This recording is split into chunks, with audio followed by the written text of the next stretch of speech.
और इस पूरी खबर पर हमारे साथ हमारे लगातार सहयोगी बने हुए हैं और सबसे पहले मुंबई चलते हैं विवेक के पास। विवेक, बिहार से भी असर दिखाई दिया है और लगातार झारखंड से भी न्यूज 18 के ऑपरेशन का असर होता दिखाई दे रहा है। बीसीसीआई की तरफ से कोई रिएक्शन आया इस पूरे खुलासे के बाद? फरहाद, देखिए, इस पूरे मामले में अभी तक बीसीसीआई ने कोई भी कमेंट नहीं किया है। हालांकि हमने सब अकरम से बात करने की कोशिश की, उन्होंने साफ तौर पे कहा कि इस पूरे मामले अभी वो कुछ नहीं बोलना चाहते हैं। लेकिन आपको बताना चाहेंगे बीसीसीआई में बाकायदा एक यूनिट होती है, एंटी करप्शन यूनिट, जो ये सब पूरे मामले को बड़ी गंभीरता से देखती है। लेकिन इस पूरे मामले में अभी भी एंटी करप्शन यूनिट के कोई भी अधिकारी ने ना ही फ़ोन पर हमसे बात की है, ना ही कैमरे पर बात की है। अब ये माना जा रहा है कि पहले बीसीसीआई यानी कि बिहार क्रिकेट एसोसिएशन के अधिकारियों ने एक एक्शन लिया, जिसके बाद अब झारखंड क्रिकेट एसोसिएशन ने एक्शन लिया है। अब ये माना जा रहा है कि बीसीसीआई भी इस पूरे मामले में कड़ा कदम उठाएगी, क्योंकि जिस तरीके से स्टिंग ऑपरेशन में साफ तौर पर दिख रहा है कि कैसे दो राज्यों की जो क्रिकेट बोर्ड है के अधिकारी बाकायदा पैसे मांग रहे हैं, खुलकर पैसे मांग रहे हैं और ये दावा कर रहे हैं कि वो बड़े टूर्नामेंट में उन्हें खिलाने का स्टेटमेंट जारी करे। बिल्कुल, और विमल के पास चलते हैं जो न्यूज रूम से हमारे साथ लगातार जुड़े हुए हैं। किस तरह से हम लगातार इंतजार कर रहे थे कि झारखंड एसोसिएशन की तरफ से कोई रिएक्शन आए, जो वसीम है आखिरकार उनको बर्खास्त कर दिया गया, कैसे देखेंगे आप इसको? निश्चित तौर पे देखिए, अभी जितने बीसीसीआई के तमाम अधिकारी जो हैं वो भले ही ऑन रिकॉर्ड कुछ नहीं कर रहे हैं, लेकिन ये इस न्यूज़ 18 इंडिया के जो स्टिंग ऑपरेशन हम लोगों ने किया हुआ है उससे काफ़ी हड़कंप मचा हुआ है। और कहीं ना कहीं जो हमारे सूत्र बता रहे हैं कि दोनों जो एसोसिएशन है, झारखंड क्रिकेट एसोसिएशन और बिहार क्रिकेट एसोसिएशन को ये मैसेज गया है बीसीसीआई की तरफ से कि आप तत्काल कार्रवाई करें। तो ये इन्होंने ऑफिशियली, क्योंकि जाहिर सी बात अगर ऑफिशियली बोलेंगे, ऑन रिकॉर्ड बोलेंगे, इस पर और बवाल मचेगा, क्योंकि इंतजार हो रहा है सुप्रीम कोर्ट में। अभी 2 बजे दोपहर में आदित्य वर्मा जो क्रिकेट एक्टिविस्ट है वो इस पूरे मामले को सुप्रीम कोर्ट में लेकर जाने वाले हैं। और अगर सुप्रीम कोर्ट ने वहां पर इस मामले का संज्ञान लिया और कुछ कहते हैं तो बीसीसीआई के पास कोई चारा नहीं बचेगा और इसका दायरा और बढ़ेगा पूरा। अगर आप देखा जाए, हो सकता है सारे स्टेट एसोसिएशन जो है वहां पर किस तरह की घपलेबाजी हो रही है उसका भी दायरा बढ़ेगा, एंटी करप्शन का दायरा बढ़ेगा। और इस जो सुप्रीम कोर्ट में जो सुनवाई होने वाली है वहां पर खुद डायना एडल जी जो क्रिकेट कमेटी ऑफ एडमिनिस्ट्रेटर की एक अहम सदस्य हैं वो भी वहां पर रहेंगे। तो कुल मिलाकर तेजी से घटनाक्रम बदल रहा है। बीसीसीआई भले ही ऑन रिकॉर्ड कुछ नहीं कर रही है, सबा करीम उन्होंने कुछ नहीं कहा, लेकिन जो हमारे सूत्र बता रहे हैं कि दबाव इन दोनों एसोसिएशन पर था कि आप तत्काल प्रभाव से कम फिलहाल इन जो अधिकारी कैमरे पर पाए गए हैं पैसे लेते हुए या उन्होंने बात की है उनको सस्पेंड किया जाए। तो कम से कम ये न्यूज़ 18 इंडिया ये चीज़ कह सकता है कि जो हमारे अधिकार क्षेत्र में था, जितनी हमारे पास चीज़ें थी वो कार्रवाई हो चुकी है। लेकिन हमारी लड़ाई यही नहीं रुकेगी। क्रिकेट के युवा क्रिकेट खिलाड़ियों के लिए जो लड़ाई हम लोग लड़ रहे हैं क्रिकेट से करप्शन को हटाने के लिए, वो आगे भी हम बीसीसीआई पर दबाव बनाएंगे, एंटी करप्शन यूनिट पर दबाव बनाएंगे और चाहेंगे कि एंटी करप्शन यूनिट जो है बीसीसीआई की, जिन पर इतना पैसा खर्च होता है, वो क्या करेगी कि ताकि भविष्य में ऐसी चीजें ना हो, वो कैसे रुको, वो हमारा सबसे अहम उद्देश्य है। बिल्कुल, और झारखंड चलते हैं, हमारे सहयोगी राजेश तोमर लगातार हमारे साथ जुड़े हुए हैं। राजेश, वसीम जो वहां के सचिव थे उनको बर्खास्त किया गया, लेकिन क्या इस तरह की जो कार्रवाई ली गई है क्या ये काफी है और जो इसमें शामिल थे उन पर एक्शन लेने की जरूरत होगी? देखिए, 2 कार्रवाई जेसीए ने की है, लेकिन एक बात बिल्कुल साफ है फराह कि लातेहार क्रिकेट एसोसिएशन में अगर अमलेश कुमार ने इस तरह की कोई बात करी तो जाहिर है कि वहाँ पर जो पूरा एक सिस्टम है जिसमें जो और लोग शामिल होंगे वो भी जेसीए के लिए कहीं ना कहीं अब कर्तव्य बनेगा कि उनको उन पर कार्रवाई करें, क्योंकि अकेला व्यक्ति कोई भी सिस्टम में इतना बड़ा खेल नहीं खेल सकता।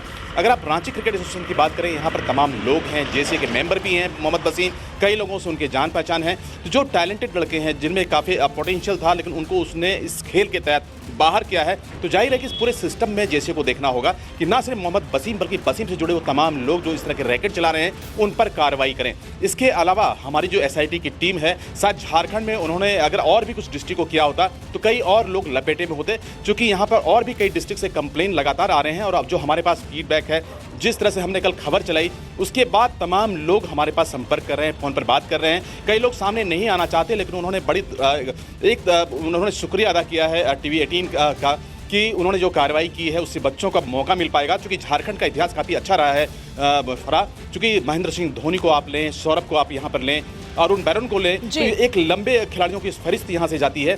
अब आने वाले समय में लोगों का ये कहना है कि यहाँ पर जो आज क्रिकेट टीम में काफ़ी अच्छे खिलाड़ी खेल रहे हैं इंटरनेशनल लेवल पर, लेकिन जिस तरह से चल रही है यहाँ पर खेल, आने वाले समय साथ खिलाड़ियों को जो अच्छे खिलाड़ी हैं साथ वो जा नहीं पाएंगे, तो क्रिकेट एक बड़े संकट के दौर में गुजरेगा। कुल मिलाकर इस ऑपरेशन को लेकर हर व्यक्ति टीवी 18 को धन्यवाद दे रहा है। फरा बिल्कुल, और पटना चलते हैं, हमारे सहयोगी चंद्रमोहन कुमार वहां से जुड़ रहे हैं हमारे साथ। चंद्रमोहन, खेल मंत्री का क्या कहना है इस पूरे खुलासे के बाद? क्या एक्शन लिया जाएगा राज्य सरकार के द्वारा? बिल्कुल, देखिए, जब यह स्टिंग ऑपरेशन सामने आया था और उसके बाद से ही लगातार जो मंत्री हैं और जो बीसीए के लोग हैं ये कह रहे हैं कि जो भी इसमें दिख रहे हैं उनके खिलाफ कार्रवाई होगी। और बिहार सरकार में जो मंत्री हैं के ऋषि, उन्होंने साफ तौर पर यह कहा था कि आज वो अधिकारियों के साथ बैठक करेंगे और बैठक के बाद फिर वो आगे की कार्रवाई करेंगे। वहीं 2 लोगों को सस्पेंड किया गया है और साथ ही बीसीए एफआईआर करने की तैयारी में जुटा है। हम अभी मौजूद हैं पटना मोइनुल हक स्टेडियम में। तस्वीरों में आप साफ तौर पर देख सकती हैं, यहाँ पर जो क्रिकेटर हैं, जो युवा यहाँ पर पहुँचते हैं, प्रैक्टिस करते हैं और यहीं से फिर आगे जाने की कोशिश करते हैं। वो लगातार विरोध प्रदर्शन कर रहे हैं और उनका सीधे तौर पर यह मांग है कि बिहारी क्रिकेटरों का एक ही मांग है, भ्रष्ट पदाधिकारियों के सपनों को चकनाचूर किया जाए और उनके अभियान को चकनाचूर किया जाए। तो लगातार विरोध प्रदर्शन जारी है पटना मोइनुल हक स्टेडियम में और साथ ही इनका ये भी मांग है कि इन लोगों पर हमेशा के लिए प्रतिबंध लगाया जाए।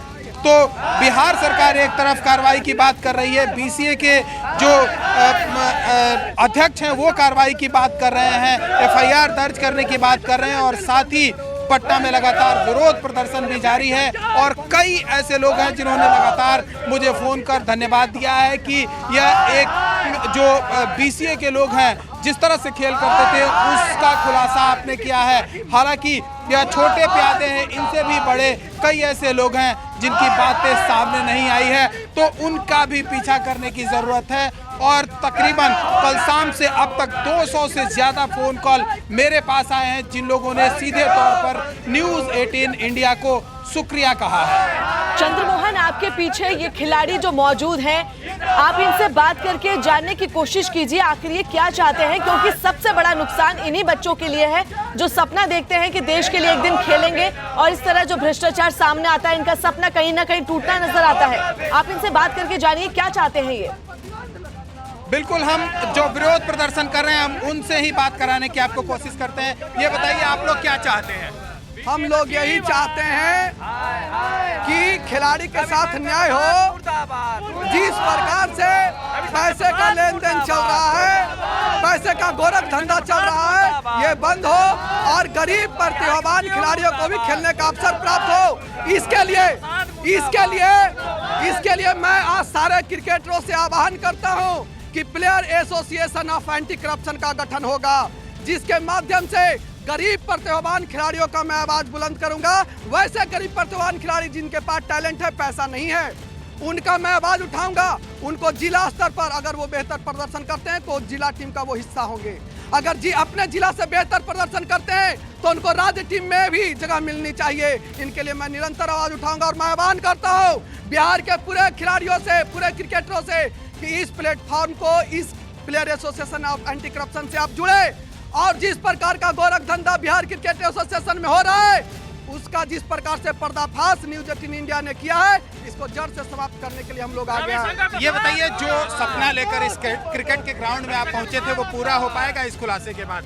इस खुलासे के बाद तो ऐसा लग रहा है कि कभी भी गरीब परिवार के जितने भी लोग हैं जो सचिन बनने के सपने देखते हैं, उनका सपना सपना ही रह जाएगा। ये तो फिर वही होगी कि पैसे वाले लोग हैं वही आगे क्रिकेट खेल पाएंगे, हम लोग तो कुछ कर ही नहीं पाएंगे। यहाँ पे ऐसे ऐसे लोग हैं जिनके फादर मजदूरी करते हैं, वैसे लोग क्रिकेट खेल रहे हैं, वैसे लोगों को कहाँ भरोसा है, कहीं कोई उम्मीद नहीं नजर आ रहा है। और हम धन्यवाद देना चाहते हैं आप मीडिया वालों का, जो आप लोगों ने इतना सपोर्ट किया है हमारे जैसे गरीब लोगों को आगे बढ़ने के लिए। इसलिए ये बताइए, जिस सपने के साथ इस ग्राउंड में आप पहुंचे हैं, क्या लगता है इस खुलासे के बाद क्या वो पूरा हो पाएगा? ऐसा कुछ दिख रहा है? हमको तो ऐसा नहीं लगता है, क्योंकि गरीब परिवार को पीछे छोड़ के आगे पैसे वाले को भेजा जा रहा है। ऐसे ऐसे महारथी बैठे हुए हैं आगे पद के, जो गरीब परिवार का गला घोट रहे हैं। वो कैसे आगे क्रिकेट खेलेंगे? वो अपने भविष्य के लिए देश को प्रतिनिधित्व करना चाहते हैं। गरीब परिवार के खिलाड़ियों लोग आगे खेलना चाहते हैं। क्या सोचकर ये ड्रेस और कपड़ा पहनकर आप इस ग्राउंड में पहुंचे थे? हम इस ग्राउंड में पहुंचे थे कि आंदोलन होगा, हमारे जैसे युवा को मौका नहीं मिल रहा है। पैसा दे के लोग जा रहे हैं, ऊपर के लेवल पैसा देकर खेल रहे हैं। तो इसे बंद किया जाए। 12 साल तो सीधे तौर पर लोगों का जो विरोध प्रदर्शन है वो इस बात को लेकर है कि आखिर कब तक बिहार के प्रतिभावान खिलाड़ियों को इस पैसे के बल पर पीछे लोग धकेलते रहेंगे। जी बहुत बहुत शुक्रिया आप चारों का इन तमाम जानकारी के लिए।